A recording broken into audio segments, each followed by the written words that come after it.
Brilliant. So if I could get you to start off, could you introduce yourself and what you get up to? Yeah. So I'm Dr. Tyler Sugerman. I am an emergency veterinarian and a podcast host. So I've been in the veterinary field since I was like 13 years old and progressed to emergency medicine and didn't really think I was going to be doing podcasting, but I really like helping to educate pet parents. So I kind of got into that. That sounds amazing. Like, how did you get into veterinarianism anyway? Was it something you've always wanted to do or just kind of find your passion? Yeah, I had always kind of wanted to help little animals since I was young. Like I would bring in lizards that had their tails lost. Of course, they didn't really need helping, but I didn't know that when I was a kid. Yeah. I I had brought a chicken home one time to help like make it feel better. So I always kind of wanted to help animals, and then eventually was able to start a program in middle school where they allow you to go to whatever job you feel like you want to get into and just start like practicing and learning and watching what they do. And so Mm. I started that at age 13, but they immediately hired me. So I started actually working in the veterinary field, and the more I was in it, the more I realized, that I wanted to stay in the veterinary field. For a long time, I was actually a veterinary technician and did not want to pursue becoming a veterinarian until I realized like I just needed so much more information. I just always wanted to learn more and then realized I needed to go further with my education as well. Oh, wow. It's very passionate from a very young Yeah, age then. yeah, absolutely. That sounds brilliant. I really love hearing the backstories of everybody that comes onto a podcast. How did they get there? And it's really great Mhm. to hear as well. It's always just been at the forefront of your mind. If you don't mind me asking, could you tell me a bit more about your podcast before we continue with our questions? Yeah, so my podcast is for pet parents to kind of help understand like diseases and help understand. I even do like general practice things like we talk about vaccines and tick prevention and heartworm prevention, things like that. But my goal is to try to help make pet parents part of their pet's health care. I think Mm. a lot of people walk in and they're like, "Well, I'm not sure what medication they're on or why. I don't know what disease that they have. I just know it has something to do with the liver." And so I want them to be really well informed, and I know on the veterinary side of things, we don't always have a lot of time. So I'm, in an emergency. So I'm running from one emergency to the next a lot of times. And I don't have that hour to spend with somebody to really be able to focus on, what information I want them to know. So that way they walk out of the clinic knowing exactly what the next steps are. And so I had created this podcast as a way to do that. So that way I could be like, okay, I know you probably didn't understand the 20 things I just told you in 5 minutes. So here is something you can be able to listen to later, and you can listen to it over and over again. If I gave the information to the wife, then the husband can listen to it later. I just want it to be that everybody gets that same information and gets accurate information, not just they go home, I give them a diagnosis and then they Google it. No, that sounds amazing as well. And obviously, it's coming from you, a font of knowledge. It's Mhm, not Google, although it can be, some of the best information in the world on there. You can definitely get onto the wrong sites, the wrong information, or, the wiki sites were actually not necessarily been updated with proper professional advice. It might just be other mhm, people which could get it wrong. And then you're just clasping at straws, just like, well, mhm. what is right, what is wrong? So that sounds like a really amazing Yeah, resource. exactly. Even when people start going to social media, that's just what people have been through. It's not really like the true information. Oh, definitely. And I think one Yeah. thing probably everybody forgets to consider is every case and every pet is different and might Mhm, react differently to certain things or present with different symptoms in different ways that may mhm, not have been from like their previous dog, but this new dog will react differently because it's mhm, slight different genetics at the mhm. end of the day. I think people forget that, it's not a one case for all sort of situation. Yeah, exactly. Brilliant. So my first question for you today is obviously, there might be a lot of people who are a parent listening to this, or maybe are considering to become one, they want to make that step.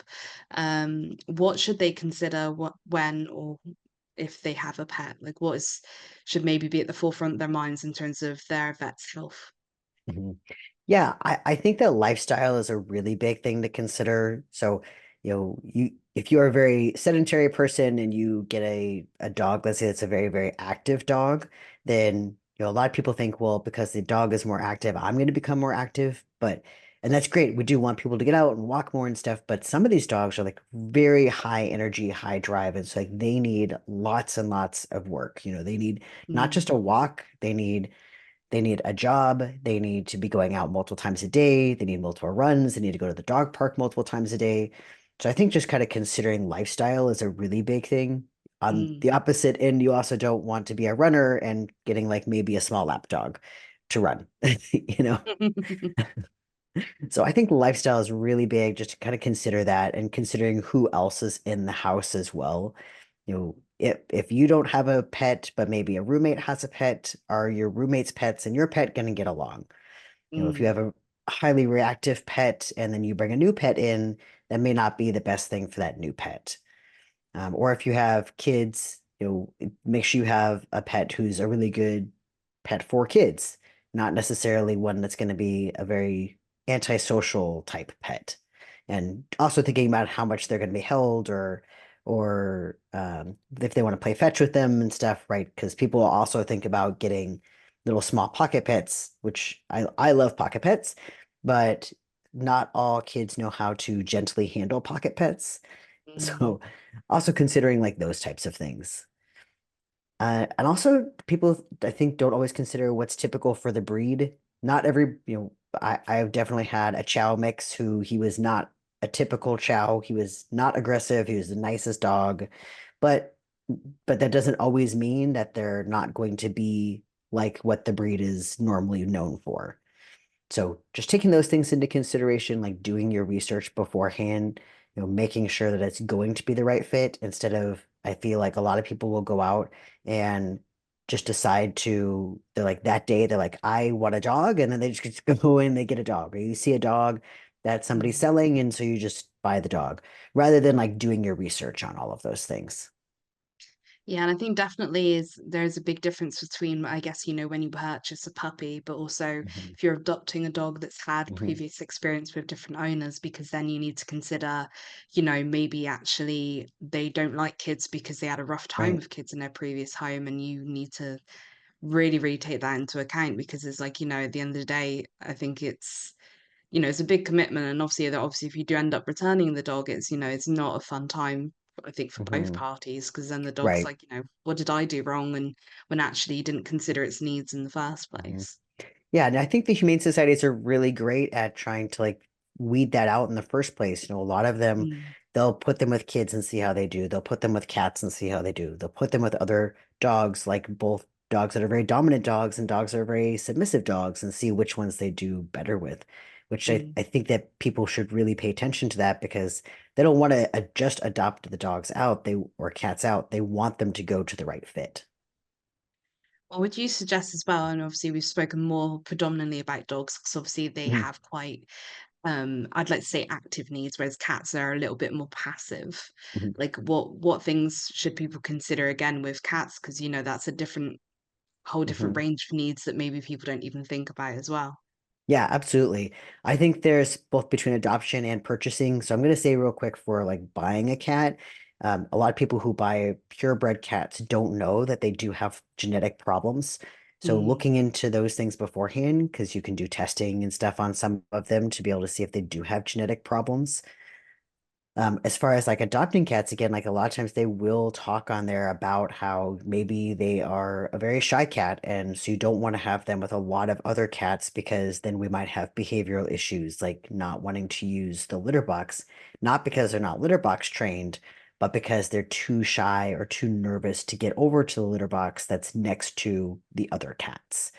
You mm, know, yeah. Or, maybe that cat doesn't do well with dogs and just kind of thinking about those things. And also again, like your lifestyle, even though they are very sedentary, they don't really do a lot. We don't have to worry about running them and stuff.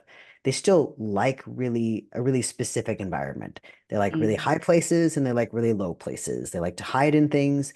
And so making sure like their environment reflects all of those things so that they can jump up really high for when they want to get away from somebody else or they can go to a lower hiding spot as well. We have a cat who she hides in the pantry. that's where she likes to be. And Mm, but a lot of people get worried about that. They're like, well, I don't want anybody in the pantry, so they just shut off the pantry. But if that's what their need is, we have to adjust around mm. their needs. I think as well people forget is that cats also need like that mental stimulation sometimes. They Hmm. do like to play Exactly. uh as well. So like having those sort of toys that can be great for them, or even just kind of hiding, you know, or just having like maybe something attached to the wall that it dangles, so then at least they Hmm. can fuss around with it. So even if you're not there, they can still Hmm. kind of have a play when they so wish. I think a lot of people think, oh, cats, they're just sleeping all day. Yeah, I Right. might get some Yeah. scritches or sit on your lap, but yeah, is something I think people forget as well from my experience. Yeah. Actually, people don't think about this, but cats are actually corpuscular, meaning that they're awake during dawn and dusk. And so Mm, they really like to play during those periods of time.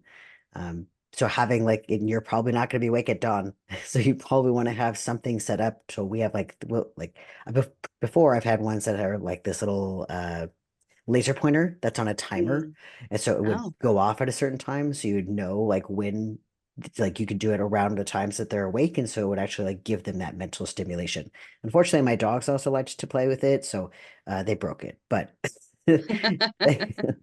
It's just the but way, isn't it? yeah, exactly. But yeah, like having some sort of mental stimulation for them. I've had a lot of cats who really like, there's a toy where there's almost like a tent over a mouse that goes around underneath the tent. So they like to like be able Mm. to catch things underneath things as well. It's like having those kind of things ready to go at that time for them. No, that sounds really Mhm. amazing. So my next question is, what do new pet parents tend to get wrong?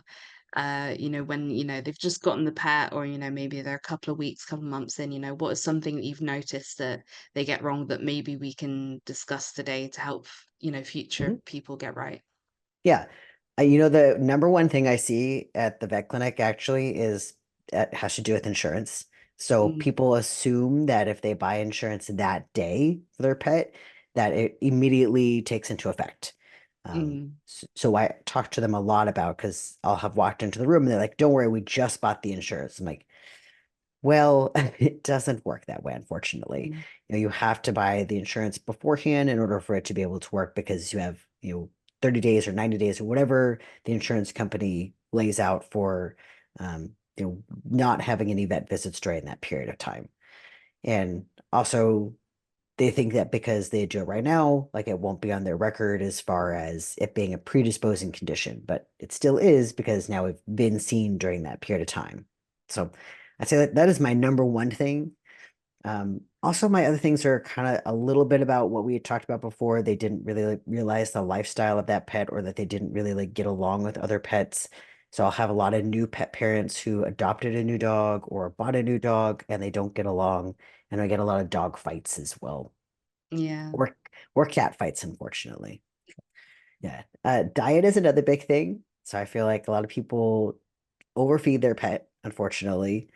So on the back of the package, whatever you buy, a lot of times it will give recommendations for how much to feed, but you have to remember it's per day, not per feeding.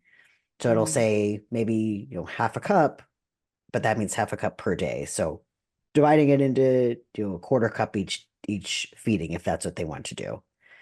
Or also, they tend to feed a lot of table scraps or lots of treats, and don't take into account that that's still calories. Even if it's not being fed at their meal, it's still calories that they're eating. So yeah, I do think diet is a pretty big deal, because I see a lot of overweight pets that come in as well. Yeah, I can definitely see that. And I think as well, it's a lot of people are accustomed to like, oh yeah, I would just like you could just have this last little bit off my plate. And Hmm. I think then, like you were saying, it feeds into lifestyle because if you've got dogs that are quite that don't have a lot of energy, they don't necessarily run about as much. Obviously, if you don't be mindful of those calories, yeah, very quickly can Hmm. become quite overweight, and then that brings a whole new myriad of health problems to Exactly. them as well, which is really unfortunate. So I think as well, if obviously you'd want to avoid that because you don't want them Hmm. to be having to try and eat like so many medications or even to fork out Hmm. for those. It's really key. And I'm sure you, like you said, you've seen it a lot when it's like overweight pets, and it might have been just from that kind of small little habit of yeah, you could just have my Hmm. table scraps, and then before you know it, Right. you bring them in and they're waddling in instead of just kind of, walking in like normal. Right. Exactly. It's brilliant. Well, thank you so much. Is there anything else you'd like to add before we wrap up the episode? Um, let's see. I would say real quick too, like with some of the things to consider, one thing that people don't usually think about is if their pet has had some sort of disease before. So specifically for panleukopenia for cats or parvo for dogs, they don't Mm, always consider that if they had had a parvo puppy before that lives in the environment for a really long time, up to 6 years. And so you probably don't want to get another puppy unless it's already a vaccinated puppy in order to mm, bring that in, so that way we don't bring that into, a already diseased yard and stuff. Or same thing with panleukopenia. If you had a cat with panleukopenia that lives in the environment for a really long time as well, so not bringing any new unvaccinated cats into the environment, because we also have to consider a lot of finances as well. Unless those people are like already financially ready to hospitalize a pet if they end up having parvo or panleukopenia, then it becomes really hard because we just have this cycle of getting a kitten and then it gets sick, and then we get another kitten and it gets sick. So just mm. thinking about those things. And then lastly, like I was saying with the finances too, um, I always tell people you got to make sure like you are prepared for whatever those finances are. If you get a puppy or kitten, if you buy a puppy or kitten, they don't come spayed. They don't have all their vaccines. Mm. So you have to like account for those things versus like adopting a pet. They always come spayed or neutered. They always have vaccines, and so they're usually not as much cost for upfront stuff. Yeah, definitely. And I guess, depending on who you buy them from, they might already have done that for you, or even then they might still be too young to have certain shots as well. Mhm. So it's always key to Right. keep up to date with those. Or even if you've got like a current animal, like, if you've managed got their history or not, you need to have that. I think just for peace of mind, you want to look after your animal's health, but also at the end of the day, if you find out the wrong way, unfortunately, that they're not Mhm. vaccinated, and then it Exactly. caused obviously a lot of heartache, a lot of problems, and yeah, a lot of financial problems. Yeah, and also vaccinated correctly. Mm, People will say, "Well, they personally vaccinated them," but unless those vaccines were stored appropriately, it doesn't mean that those vaccines are going to work. So mm. I'll have a lot of people who are like, "Well, I bought them from a feed store and I gave them myself," but unless the feed store stored them appropriately and you stored them appropriately, which is really hard to know, then they may not be effective. Yeah, definitely. I think that's something that is forgotten about as well, is the Mhm. storage of it all. Um, I think just storage of anything as well you buy them is people tend to forget, even with food, stuff like Mhm. that, not storing that correctly, which is insane really, but it can happen. So that's something also to be mindful of. Yeah, I had a dog a couple weeks ago that they had stored the food in the garage, but it was Oh very no. moist, and then it ended up having mold in it. They fed it to the dog and didn't realize until like the third time they fed it to the dog, and by then the dog was very sick. So Mm. Oh no, yeah, that sounds awful. yeah, Crikey. Well, thank you so much for coming on today. It's been really great to hear from yourself and your yeah. expertise. Thank you. Really, I really appreciate it.